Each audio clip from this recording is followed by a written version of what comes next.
নমস্কার বন্ধুরা, আমি কোজাগরি আবারও চলে এসেছি তোমাদের সামনে একটা ভিডিও উপস্থাপন করব বলে। আজ আমি যে সংক্রান্ত ভিডিও তোমাদের সামনে পেশ করতে চলেছি বা উপস্থাপন করতে চলেছি সেটা বন্ধুরা অর্থ সংক্রান্ত সকল সমস্যা থেকে নিষ্কৃতি পাওয়ার জন্য একটা টোটকা ক্রিয়া তোমাদের সাথে শেয়ার করব, যেটা হনুমানজি অর্থাৎ বজরংবলীর মন্দিরে গিয়ে তোমাদেরকে করতে হবে। ক্রিয়াটি 1 মাস করবে, হাতে নাতে ফললাভ করবে। একটা মাসের মধ্যে যতগুলি মঙ্গলবার থাকবে সেই মঙ্গলবার গুলিতে করে থাকতে হবে, এই জিনিসটি করতে হবে। এর থেকে সমস্ত মনস্কামনা মনোবাঞ্ছা পূর্ণ হবে তোমার। সেটা অর্থ রিলেটেড যদি কোনো সমস্যা তোমার জীবনে থেকে থাকে, সেই সংক্রান্ত সমস্যা থেকেও তুমি নিষ্কৃতি পাবে।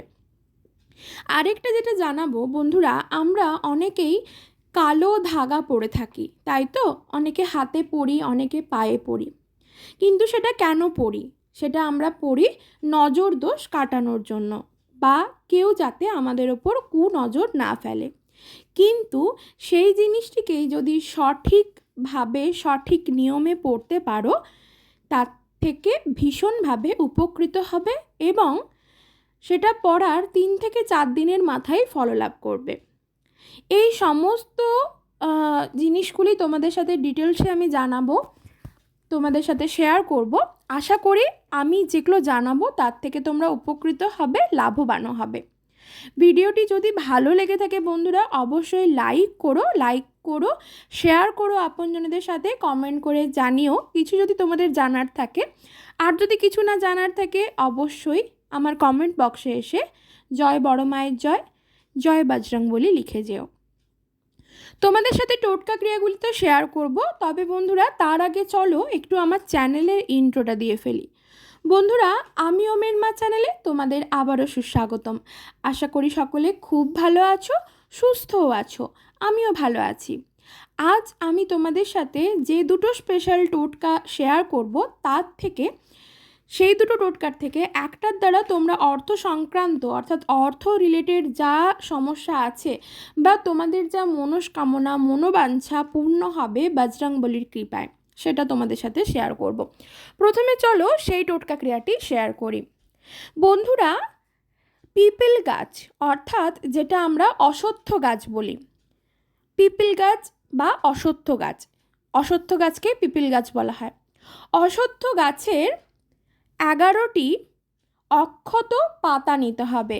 একদম বেশ কচি কচি পাতা 11খানা গোটা অক্ষত নিতে হবে। পাতাগুলি যেন ছেঁড়া বা ফাটা না থাকে, এই দিকটা একটু খেয়াল রেখো। পাতাগুলি ভালো করে ধুয়ে নেবে। প্রথমে ধুয়ে পাতাগুলি দিয়ে ওই 11টি পাতা দিয়ে একটি মালা তৈরি করো হলুদ সুতো দিয়ে। ঠিক আছে? হয় হলুদ সুতো নয়তো লাল সুতো দিয়ে ওই 11টি পাতা দিয়ে মালা তৈরি করো। অবশ্যই পাতাগুলি আগে ভালো করে ধুয়ে নিয়ে তারপর পাতাগুলির ওপর কুমকুম দিয়ে, অর্থাৎ হনুমানজির যে গোলা সিঁদুর মানে যে গুঁড়ো সিঁদুরটা হয় সেটাকে চামেলি তেল দিয়ে গুলে নাও, গুলে নিতে পারো। কিংবা লাল চন্দন সহযোগে কি করবে, একটা কাঠি নিয়ে তোমাদেরকে লিখতে হবে রাম। রাম নামটা লিখতে হবে। যারা নন বেঙ্গলি আছো, মানে যারা আমার অবাঙালি বন্ধুরা আছো, তারা হিন্দিতে লিখবে রাম, আর যারা আমার বাঙালি বন্ধুরা আছো তারা রাম লিখবে। ঠিক আছে? বাংলায়। তো কি করবে, কাঠি দিয়েও লিখতে পারো, সব থেকে ভালো হবে যদি আঙুল দিয়ে লিখতে পারো। দিয়ে সেটা তোমাদেরকে একটা মাস ধরে করতে হবে। বৈশাখ মাস থেকে স্টার্ট করো, বছরের প্রথম মাস, নববর্ষের শুরু। সেই মাসের প্রথম যে মঙ্গলবারটা, সেই মঙ্গলবার থেকে কন্টিনিউ প্রত্যেকটা মঙ্গলবার করো। একটা মাসে যদি 4টে মঙ্গলবার থাকে 4টে করো, 5টা মঙ্গলবার থাকলে 5টাই করো। কন্টিনিউ 1 মাস তোমাদেরকে এটা কি করতে হবে, যে কোনো বজরংবলীর বা হনুমানজির মন্দিরে গিয়ে এই মালাটি পরিয়ে দিয়ে আসো বাবার গলায়, বজরংবলীর গলাতে।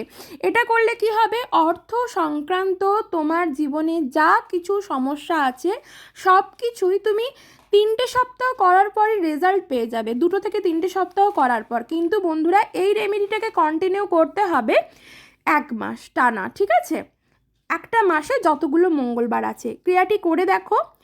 যখন মন্দিরে যাবে তখন স্নান করে শুদ্ধ হয়ে শুদ্ধ বস্ত্র পরিধান করে যাবে। অবশ্যই ওই কুমকুমটা বা বজরংবলির যে অরেঞ্জ কালারের সিঁদুরটা হয়, গুঁড়ো সিঁদুরটা, ওটাকে কিন্তু চামেলি তেল দিয়েই গুলতে হবে। যদি সেই সিঁদুর না পাও সেক্ষেত্রে লাল চন্দন সহযোগেও তুমি এটা লিখতে পারো। এর দ্বারা সমস্ত মনোবাঞ্ছা পূর্ণ হবে, মনস্কামনা পূর্ণ হবে। এবং কি করবে, যখন করতে যাবে, মালাটা পরাতে যাবে, তখন অবশ্যই বজরংবলির কাছে তোমাকে একটি ঘিয়ের প্রদীপ প্রজ্বলন করে দিয়ে আসতে হবে। যদি ঘিয়ের প্রদীপ প্রজ্বলন করতে পারো ভালো হয়, যদি সাধ্য সামর্থ্যের বাইরে হয় সেক্ষেত্রে বন্ধুরা কোনো কিছু দ্বিধাবোধ করবে না, সর্ষের তেলের প্রদীপও প্রজ্বলন করে দিয়ে আসতে পারো। এবং চেষ্টা করবে যদি পারো একটু সেইখানে বসে হনুমান চালিসাটা পাঠ করে আসতে। ঠিক আছে? যদি মন্দিরে বসে পাঠ করতে অসুবিধা হয় সেক্ষেত্রে তুমি বাড়িতে এসেও করতে পারো। এটা তো গেল একটা টোটকা ক্রিয়া। ভীষণভাবে উপকৃত হবে, ফললাভ করবে। 1 মাসের মধ্যেই তুমি মিরাকেল দেখতে পাবে তোমার জীবনে। এবার 2 নম্বর যেটা তোমাদের সাথে শেয়ার করব সেটা হলো আমরা কালো ধাগা কেন পরি। অনেকে স্টাইল দেখিয়ে পরি, অনেকে দেখছি পরছে তাই আমরা পরে নিলাম। এটা কিন্তু পরা হয় কেন? নজর দোষ কাটানোর জন্য। তো এটাকেই যদি আমরা ঠিকভাবে সঠিক নিয়ম মেনে যদি পড়তে পারি তাহলে এটাই আমাদের জীবনে ভীষণভাবে ফল দেবে, বিরাটভাবে আমরা ফললাভ করব, উপকৃত হব বজরংবলির কৃপায়। কি করতে হবে? যে কোনো মঙ্গলবার বা শনিবার ক্রিয়াটি করতে হবে। কি করতে হবে না, কালো ধাগা নিতে হবে, কালো কার যেটা সেটা নিতে হবে, এবং সেই কারের মধ্যে 7খানা গিঁট দিতে হবে। ঠিক আছে? বা গিরে, গিঁট বা গিরে সবাই জানো নিশ্চয়ই গিরে বা গিঁট জিনিসটা কি। 7খানা গিরে দেবে, দিয়ে সেটাকে গঙ্গা জল দিয়ে ভালো করে ধুয়ে নেবে। প্রথমে এমনি জল দিয়ে ধুতে পারো, তারপর গঙ্গা জল দিয়ে শুদ্ধ করে নেবে। যদি পারো সরাসরি গঙ্গা জল দিয়েও ধুতে পারো। তারপর এই কালো কারটিকে গিঁট বাঁধা অবস্থায় বজরংবলির চরণে নিবেদন করে রাখো। যদি তোমার বাড়িতে বজরংবলির মূর্তি থাকে বা চিত্রপট থাকে বা বিগ্রহ থাকে, তোমার এটা বাড়িতেই তুমি করতে পারো, কোনো অসুবিধে নেই। সেই দিন অবশ্যই বজরংবলিকে একটি কলা নিবেদন করবে, একটি লাড্ডু নিবেদন করবে তুলসী পাতা সহযোগে, এবং একটি হলুদ ফুলও নিবেদন করবে, এবং তুলসী পাতাটায় লাল চন্দন লাগিয়ে সেটি বজরংবলির বুকে লাগিয়ে রাখবে। ঠিক আছে? তারপর সেই যে বললাম কালো কাঠটিকে 7টা গিঁট বেঁধে সেটিকে বজরংবলির চরণে নিবেদন করে রাখবে। ক্রিয়াটি সকালবেলা বা দুপুরবেলা যখন পুজো করো সেই সময় ক্রিয়াটি করবে, করে সেটি বজরংবলির চরণেই রেখে দেবে। সন্ধেবেলায় সন্ধে দেখানোর সময় চারিদিকে প্রদীপ দিলে, ধূপ দিলে, ধুনো দিলে, তুমি তোমার মতো করে আরতি করলে।